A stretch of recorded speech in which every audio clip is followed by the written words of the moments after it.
وعلى آله وأصحابه ومن تبعهم بإحسان إلى يوم الدين أما بعد. Jemaah kaum muslimin muslimat rahimani wa rahimakumullah. Pertama-tama dan yang paling utama, marilah kita bersyukur kepada Allah Jalla Jalaluh, memuji dan memuliakan Allah yang telah memberikan keistiqomahan kepada kita dalam melakukan ketaatan dan ibadah kepada Allah Subhanahu wa taala, mendirikan salat berjamaah di masjid, berzikir, berdoa dan bermunajat kepada Allah, dan semoga Allah Subhanahu wa taala senantiasa memberikan kepada kita bimbingan agar kita tetap dijadikan oleh Allah Subhanahu wa taala orang-orang yang selalu bersyukur dan senantiasa berada di jalannya dan terhindar daripada kesesatan. Kemudian salawat dan salam semoga tetap tercurahkan kepada baginda Rasulullah sallallahu alaihi wasallam sebagai suri tauladan bagi kita, sebagai qudwah, di mana Rasulullah sallallahu alaihi wasallam telah membawa umat manusia dari alam kegelapan menuju alam yang terang benderang, yakni dinul Islam. Dan semoga salawat dan salam tersebut juga dicurahkan kepada keluarga dan sahabatnya dan kepada para pengikutnya hingga hari kiamat kelak. Jemaah kaum muslimin rahimani wa rahimakumullah, pada malam hari ini kita akan membahas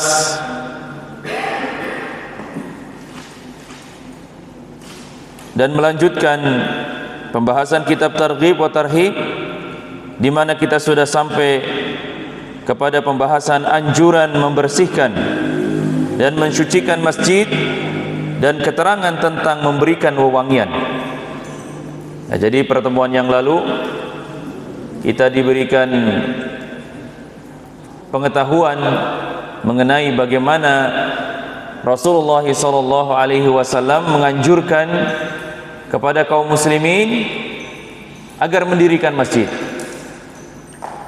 Ya, tentunya ketika masjid itu sudah dibangun, perlu untuk dimakmurkan dan dijaga, dibersihkan, kemudian diberikan wewangian agar orang-orang yang beribadah di dalamnya merasa nyaman, bermunajat kepada Allah Jalla Jalaluh, ya, mendirikan salat. Ya, jangan sampai masjid lebih buruk daripada kandang kambing misalnya. Ya, karena banyak di antara masjid-masjid yang terbengkalai, yang tidak diurus, bahkan masjid tidak dikenal kecuali pada hari raya. Banyak di antara masjid-masjid yang kehilangan daripada marwah dan kemuliaan dirinya. Banyak di antara masjid-masjid yang kehilangan wibawanya sebagai rumah Allah, sebagai tempat yang paling mulia di dunia ini, dengan di antara manusia melakukan ritual-ritual ibadah yang mengandung kesyirikan. Banyak di antara masjid-masjid yang dibangun dan didirikan, kemudian di dalamnya dilakukan amalan-amalan, ritual-ritual yang tidak diajarkan oleh Nabi kita Muhammad sallallahu alaihi wasallam. Diputar di dalamnya musik dan nyanyian. Ya. Kemudian banyak hal-hal yang dilakukan oleh orang-orang yang mendirikan salat di dalamnya, akan tetapi tidak memperhatikan daripada adab dan memuliakan masjid. Maka jemaah sekalian, pada malam hari ini kita akan belajar mengetahui bagaimana Rasulullah sallallahu alaihi wasallam memerintahkan dan menganjurkan kepada kita agar masjid yang sudah dibangun itu dirawat, dibersihkan, diberikan wewangian. Bahkan Rasulullah sallallahu alaihi wasallam menyebutkan tentang keutamaan orang-orang yang membersihkan masjid. Ya. Jadi jemaah sekalian, masjid sudah menjadi mulia karena masjid adalah rumah Allah. Cukuplah masjid menjadi mulia dan agung karena dia adalah rumah Allah, bukan milik pribadi seseorang, bukan milik daripada kelompok, bukan milik suatu organisasi. Tapi masjid itu dibangun adalah kepemilikannya adalah milik Allah Jalla Jalaluhu. Ya.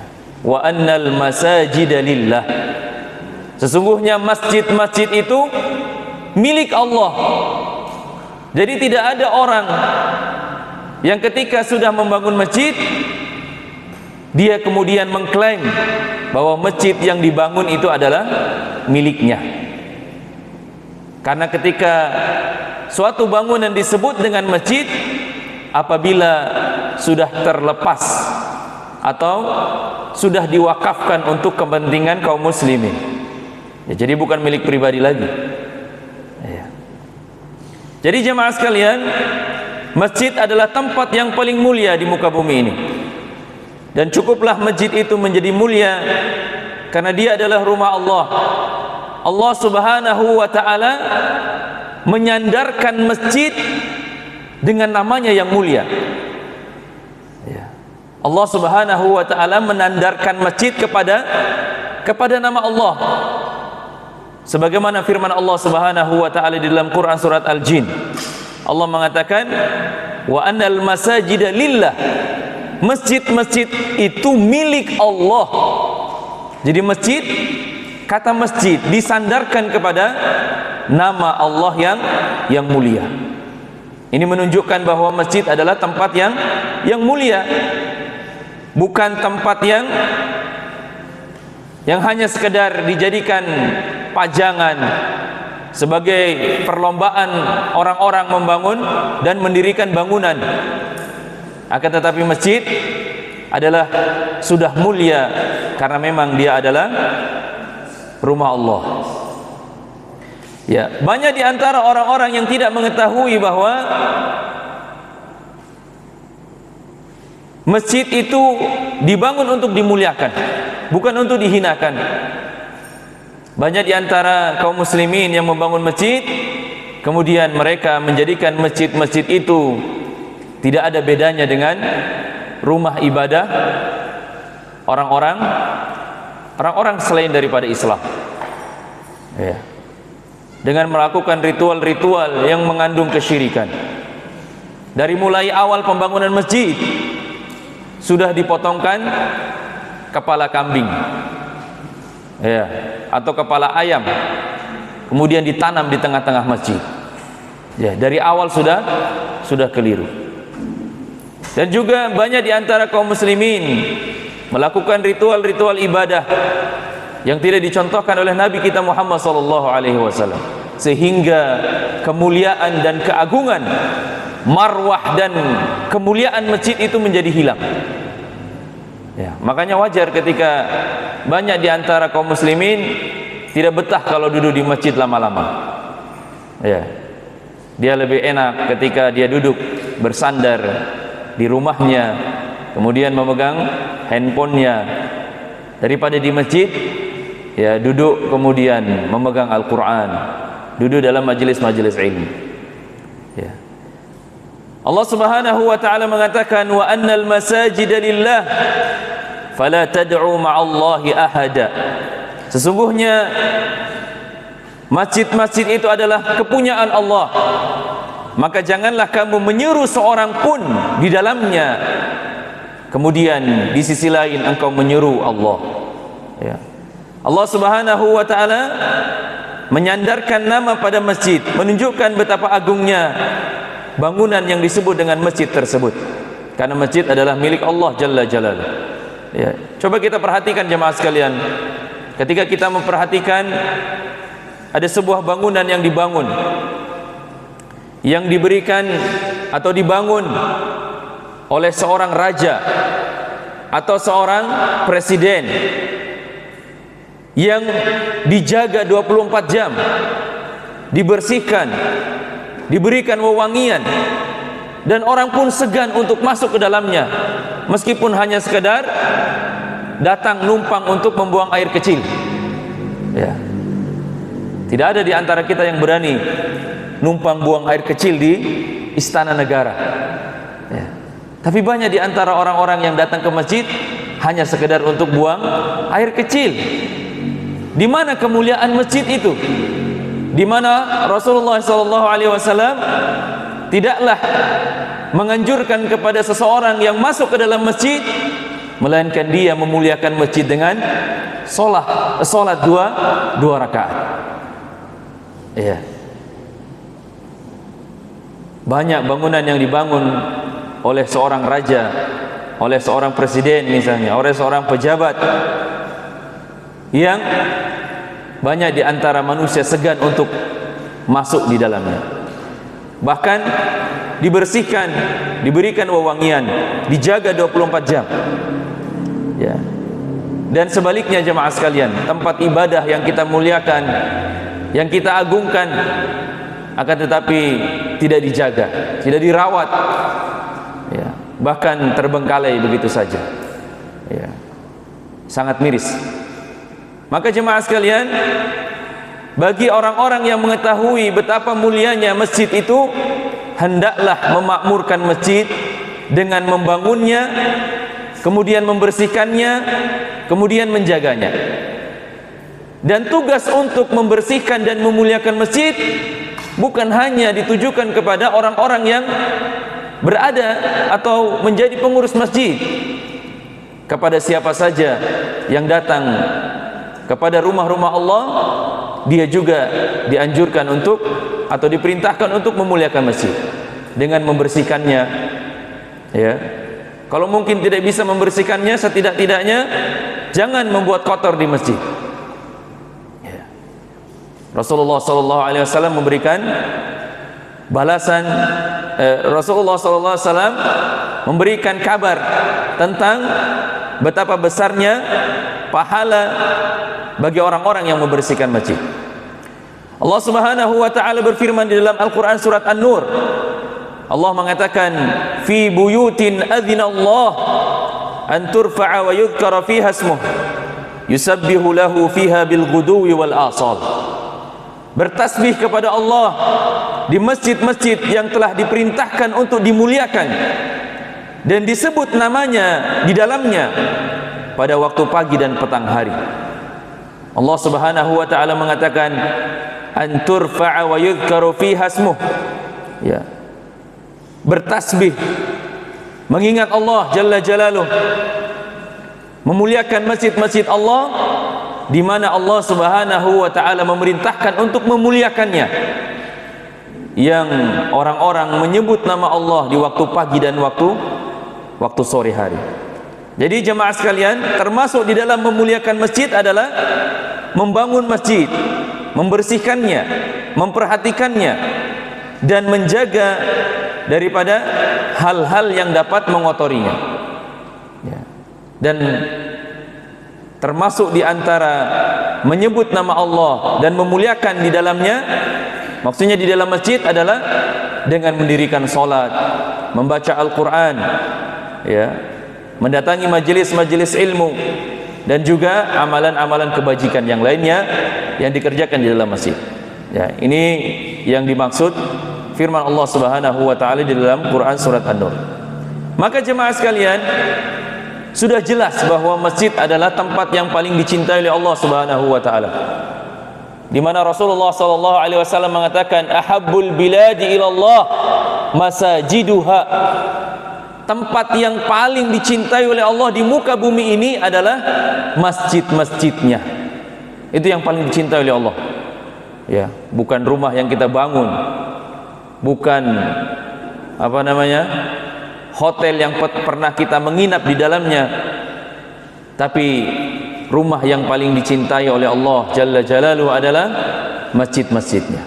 Maka hendaklah di antara kita mencintai masjid dengan menjaga daripada kebersihannya, merawatnya, dengan datang setiap saat, menjalankan salat 5 waktu, mendatangi majelis-majelis ilmu, memakmurkan masjid, memperbanyak langkah untuk menuju masjid, di mana Rasulullah SAW menjamin kepada siapa yang memperbanyak langkahnya ke masjid, maka dia akan mendapatkan perlindungan daripada Allah ketika tidak ada perlindungan kecuali perlindungan dari Allah Jalla Jalaluhu. Maka jemaah sekalian, masjid menjadi istimewa karena di dalamnya banyak di antara orang-orang yang mengingat Allah, mendirikan salat, berzikir, ya. Diadakannya majelis-majelis zikir, majelis ilmu, mempelajari agama, dan juga perkara-perkara yang agung yang lainnya yang disyariatkan di dalam Islam, bukan daripada amalan-amalan yang tidak dicontohkan oleh Nabi. Masjid adalah tempat yang mulia, bukan tempat untuk dilakukan perkara-perkara yang justru mendatangkan kemurkaan Allah, ya.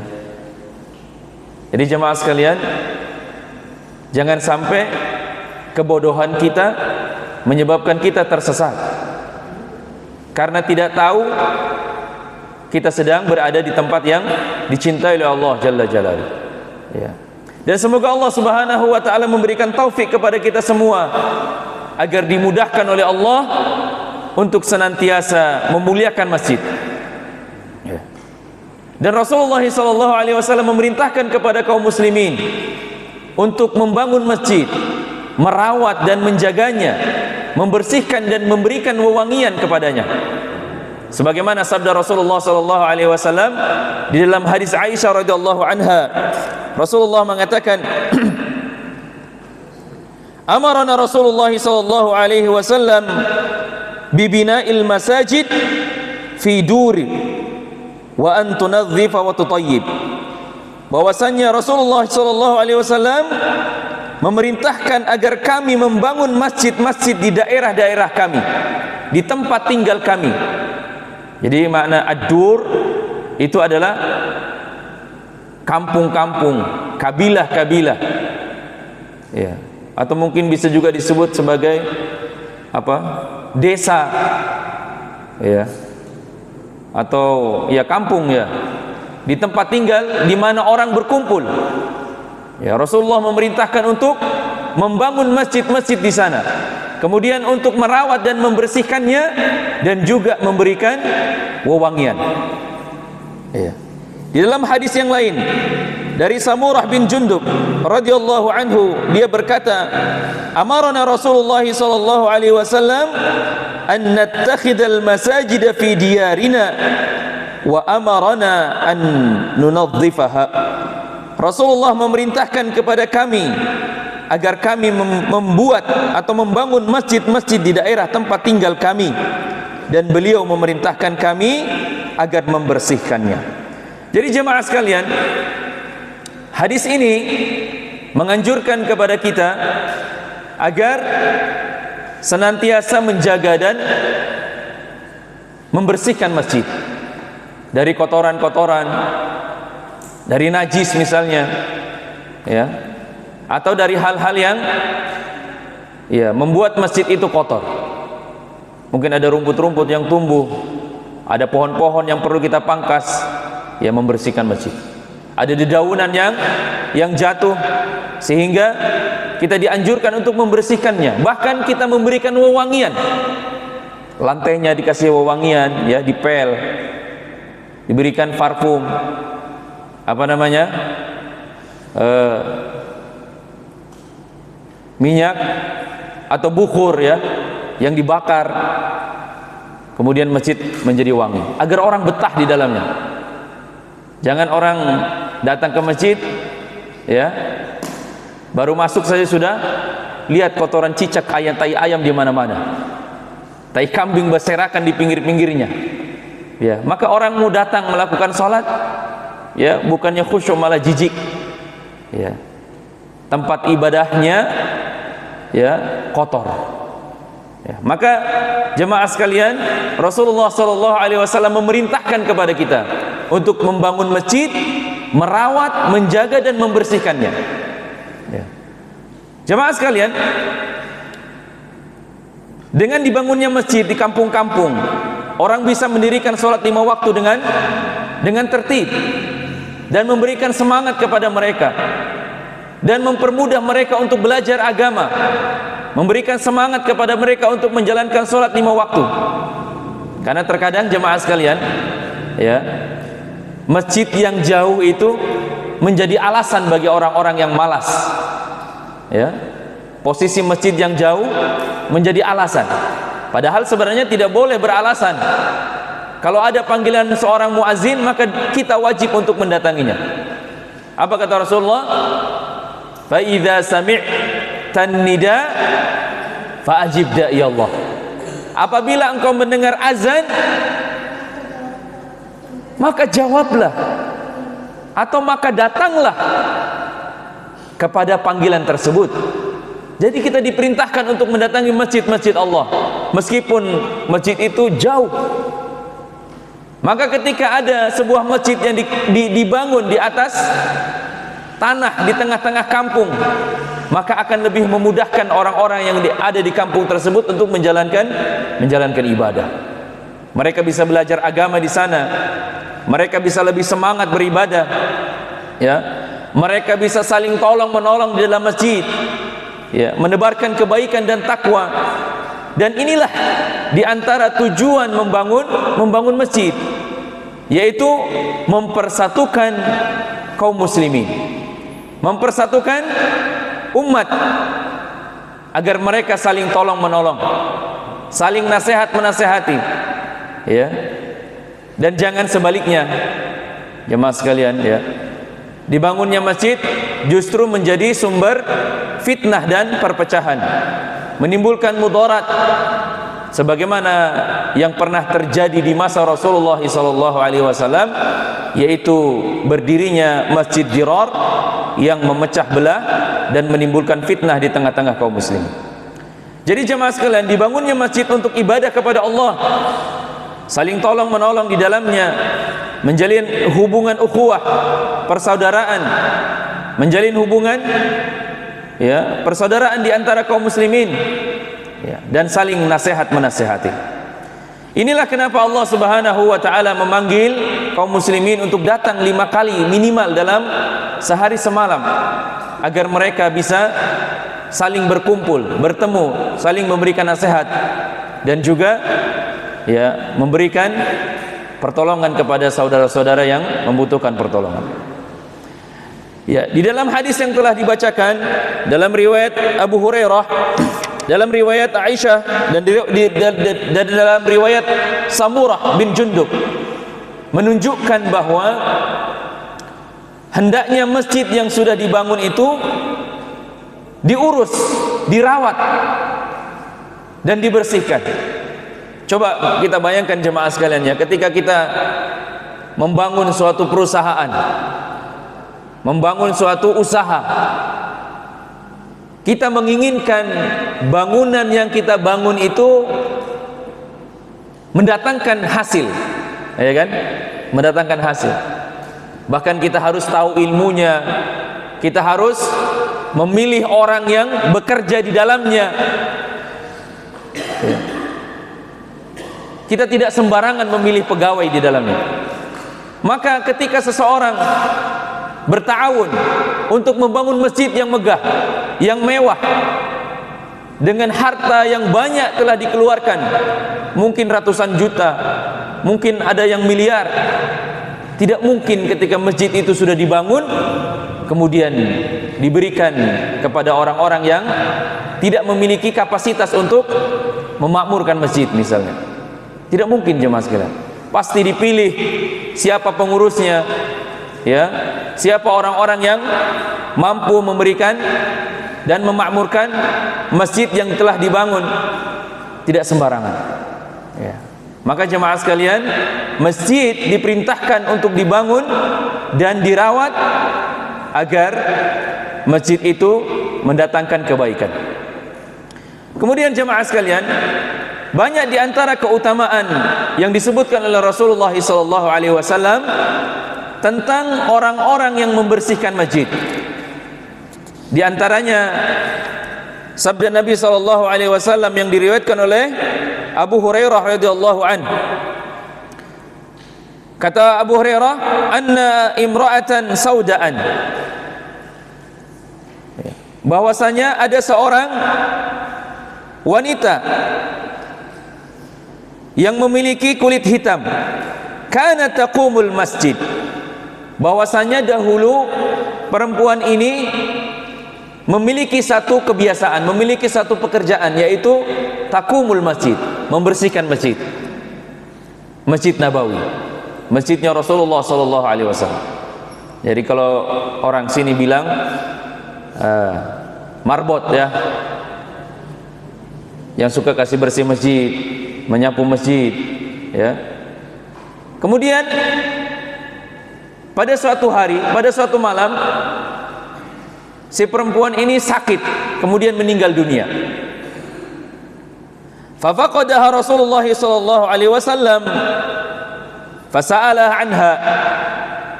Maka setelah berselangnya waktu, Rasulullah sallallahu alaihi wasallam merasa kehilangan.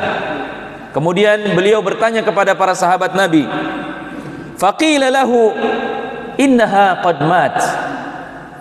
Kemudian ketika Rasulullah mengatakan, di mana perempuan yang biasa membersihkan masjid ini? Kemudian kata sahabat, qad matat. Perempuan itu sudah meninggal dunia. Kemudian kata Rasulullah, faqala fahala adzantumuni.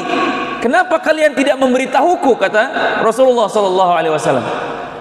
Jadi ketika meninggalnya si perempuan tadi ini, para sahabat Nabi menganggap bahwa orang ini tidak penting.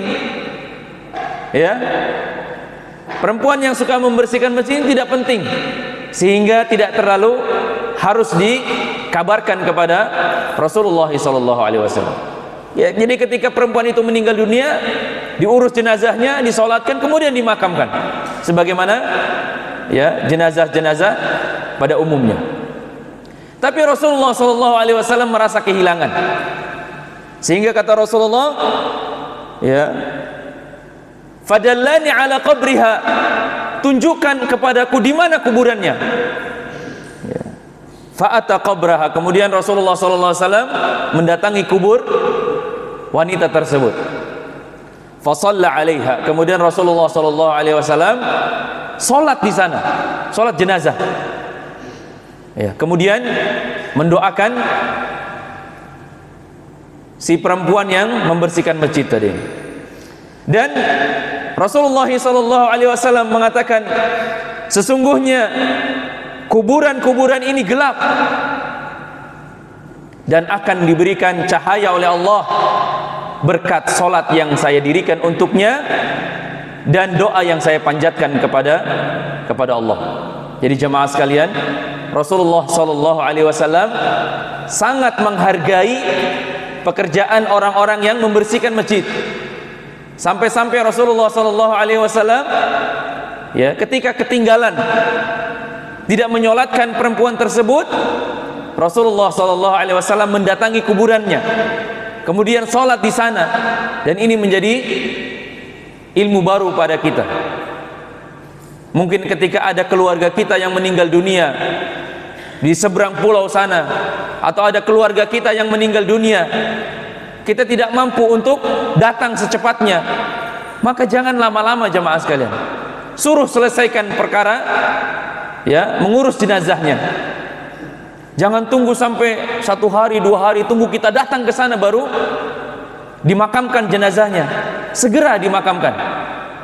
Ketika kita kemudian mampu mendatangi setelah dia dikuburkan, maka kita boleh untuk sholat jenazah. Ya, seperti yang dilakukan oleh Rasulullah SAW. Jangan kita membuat orang yang sudah meninggal malah dia menjadi setengah mati gara-gara menunggu kita. Ya. Jadi harus menunggu 1 hari dulu karena jadwal pesawat delay, akhirnya harus 2 hari misalnya. Makamkan secepatnya jemaah sekalian. Kalau dia orang yang baik, maka kebaikannya akan dipercepat oleh Allah Subhanahu wa taala. Kalau dia orang yang buruk, maka keburukannya terlepas dari diri kita. Itu kata Rasulullah SAW. Jemaah sekalian, di dalam hadis yang lain jemaah sekalian, dari Anas radhiyallahu anhu bahwasanya Rasulullah sallallahu alaihi wasallam bersabda, "Uridat alayya ajuru ummati hatta al-qadatu yukhrijuha ar-rajul minal masjid Rasulullah SAW mengatakan, diperlihatkan kepadaku pahala-pahala umatku. Jadi semua amal ibadah yang dilakukan oleh umat Rasulullah ditampakkan oleh Allah. Sampai kata Rasulullah, hatta sampai pahala yang diberikan oleh Allah Jalla Jalaluh bagi seseorang yang membuang kotoran dari masjid. Jadi jamaah sekalian, jangan remehkan. Mungkin kita melihat ada, ya kadang-kadang ya, ada rambut yang ada di masjid, ya meskipun bukan rambut kita ya, kita ambil buang. Atau mungkin misalnya jenggot kita sendiri, kadang-kadang rontok, ya kan, jatuh, kita biarin aja, kan nanti ada petugas pembersih. Jangan, kita pungut sampah tadi itu, kita ambil. Ketika nanti kita sudah keluar, buang di luar. Dan mudah-mudahan kita mendapatkan apa yang dijanjikan oleh Rasulullah SAW, yaitu pahala yang besar, ya, menghilangkan kotoran dari masjid. Coba bayangkan jemaah sekalian, ketika Rasulullah SAW memuliakan orang-orang yang membersihkan masjid. Terkadang banyak di antara kaum muslimin, banyak di antara orang menganggap pekerjaan tukang bersih-bersih masjid itu adalah pekerjaan yang remeh, ya, pekerjaan yang ya di mata manusia mungkin tidak ada harganya. Bahkan kadang-kadang kasihan ya, orang-orang yang membersihkan masjid kurang mendapat kemuliaan. Padahal Rasulullah SAW sangat memuliakan mereka yang membersihkan masjid. Jadi jemaah sekalian, orang yang memiliki hubungan dengan perkara-perkara yang baik, maka dia akan menjadi baik, akan dimuliakan oleh Allah Jalla Jalaluh. Contohnya adalah seorang yang membersihkan masjid. Masjid adalah tempat yang mulia, dan dia memiliki hubungan membersihkan masjid, maka dia menjadi orang yang mulia di sisi Allah. Meskipun di mata manusia tidak mulia, tapi di mata Rasulullah, di mata Allah, dia adalah termasuk orang-orang yang mulia, ya. Kadang-kadang kita menganggap jamaah sekalian ya, orang-orang yang menyapu-menyapu itu kelihatannya kita menganggap lebih rendah daripada diri kita. Padahal bisa jadi dia lebih banyak beristighfar kepada Allah dibanding diri kita. Dia lebih banyak doanya dikabulkan oleh Allah daripada diri kita. Mungkin dosa-dosanya diampuni lebih banyak daripada diri kita. Kita yang menganggap sudah di atas sunnah, sudah menjalankan ibadah salat 5 waktu tidak pernah putus, tapi kalau kita masih meremehkan orang lain, apakah meremehkan pekerjaannya, meremehkan kedudukannya, meremehkan penampilannya, maka hati-hati. Sebaik apapun kita, sesoleh apapun kita, kalau kita masih meremehkan orang lain, maka jangan harap kita masuk ke dalam syurga. Karena Rasulullah SAW mengatakan, la yadkhulunal jannah man kana fi qalbihi mithqala dzarratin minal kibr. Tidak akan masuk surga, kata Rasulullah, bagi siapa yang ada di dalam hatinya kesombongan, meskipun kesombongannya itu hanya sekedar sebesar biji sawi, ya. Jadi meremehkan orang lain, ya, apakah karena dia miskin, ya, apakah karena memang pekerjaannya yang kita menganggap itu rendah, kita seorang pejabat, kita seorang guru, kita seorang ustadz, kita seorang imam, kemudian meremehkan orang-orang yang menyapu di jalanan, meremehkan orang-orang yang menyapu di masjid. Jemaah sekalian, bisa jadi mereka yang kita remehkan itu adalah di antara orang-orang yang lebih dulu masuk surga daripada kita. Maka jangan sekali-kali kita meremehkan orang lain. Dan juga jemaah sekalian, kita harus sadar bahwa seorang muslim harus memiliki kontribusi terhadap Islam, terhadap agama yang mulia ini, terhadap masjid. Kemarin kita membahas tentang bagaimana kemuliaan orang yang membangun masjid, meskipun kata Rasulullah diibaratkan seperti menyumbang sebesar sarang burung, tapi itu mulia di sisi Allah. Kemudian hari ini kita belajar tentang bagaimana Rasulullah SAW memuliakan mereka, orang-orang yang membersihkan masjid, ya. Itu menunjukkan bahwa pahala, keutamaan, kedudukan di sisi Allah Jalla Jalaluh tidak dilihat dari bagaimana kedudukannya di dunia. Bisa jadi dia orang biasa-biasa saja. Makanya jemaah sekalian, ada perkataan yang sangat indah agar menghilangkan kesombongan bagi diri kita di dalam hati kita itu. Ketika kita melihat orang yang lebih tua, hendaklah catat di dalam diri kita, camkan dalam diri kita bahwa dia lebih tua daripada saya, dia lebih banyak beristighfar kepada Allah. Ketika kita melihat orang yang lebih muda daripada kita, katakan kepada diri kita bahwa dia masih memiliki banyak waktu untuk beramal dan melakukan amal-amal soleh yang tidak bisa saya kerjakan. Maka kesombongan itu akan hilang dari diri kita. Meremehkan orang lain, ya, sehingga kita terjerumus kepada lembah kesesatan, yaitu kesombongan. Jemaah sekalian,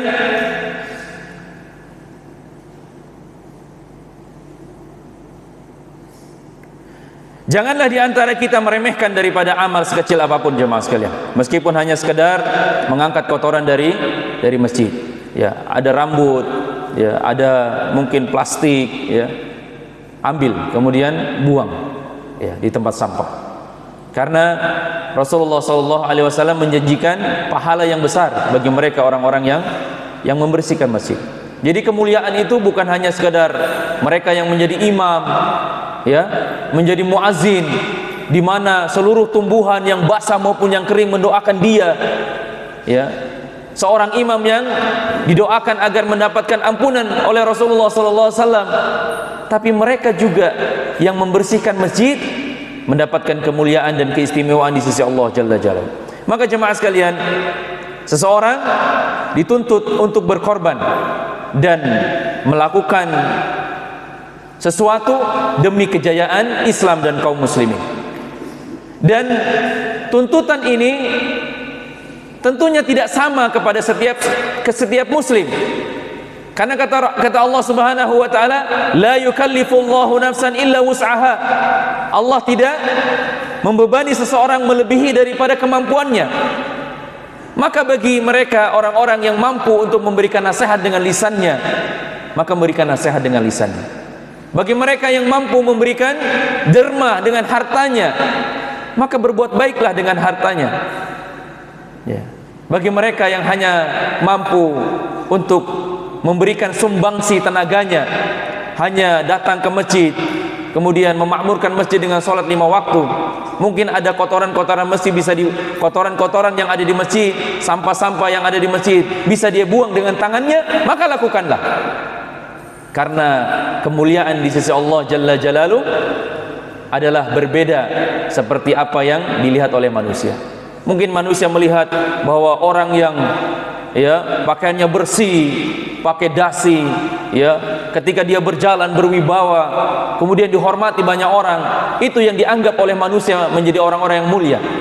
Tetapi di sisi Allah tidak seperti itu. Jemaah sekalian, pelajaran yang mulia yang telah kita pelajari pada malam hari ini dari sebuah kisah seorang perempuan yang dimuliakan oleh Rasulullah SAW karena dia membersihkan masjid.